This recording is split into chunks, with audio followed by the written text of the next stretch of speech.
Hey everyone, welcome back to the channel. Today we're diving into the story of a truly groundbreaking aircraft, one that marked the beginning of the jet age for the Allies. This is the story of the Gloster Meteor, Britain's first jet fighter, and the only Allied jet to see combat during World War II.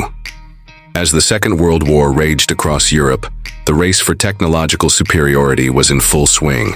While most of the world's air forces were still relying on propeller-driven aircraft, a team in Britain was working on something that looked and sounded like science fiction at the time. That something was the Gloster Meteor. The Meteor first took to the skies on March 5, 1943.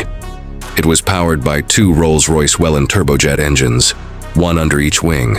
Unlike anything the RAF had flown before, this new aircraft didn't roar like a Spitfire or a Hurricane. It whined with a high-pitched jet scream, signaling the arrival of a new era in aviation. Although the German Me-262 was technically the first jet fighter to enter combat, the Meteor was not far behind.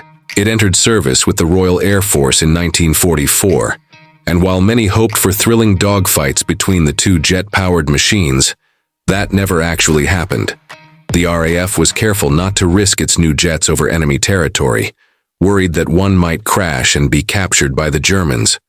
So instead, the Meteor took on a very different but vital role. Its early missions focused on intercepting V-1 flying bombs, those unmanned, jet-powered missiles that rained down on London.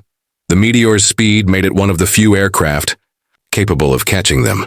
In some cases, pilots even used their wings to tip the V-1s off course when they ran out of ammunition. It was risky, but it worked. As the war ended, the Gloster Meteor didn't fade into history. It evolved. Newer versions like the F.3 and F.8 brought improvements in speed, range, and handling. The Meteor even set a number of aviation records, including speed and altitude milestones, that pushed the limits of what jet aircraft could do in the late 1940s. It wasn't just the RAF that benefited from the Meteor. Countries like Australia, Argentina, Belgium, and Israel also flew various versions. It served in conflicts beyond World War II and played an important role in training pilots for the new jet age. It even got adapted into night fighter variants and reconnaissance models. One of the most important things about the Meteor was its influence. It showed the world that jet fighters were not only real, but practical and powerful. It helped pave the way for more advanced aircraft like the Hawker Hunter and the English Electric Lightning. In many ways, it was a bridge between the piston-engine warbirds of the 1940s and the sleek supersonic fighters of the Cold War. Even today, the Gloster Meteor holds a special place in aviation history.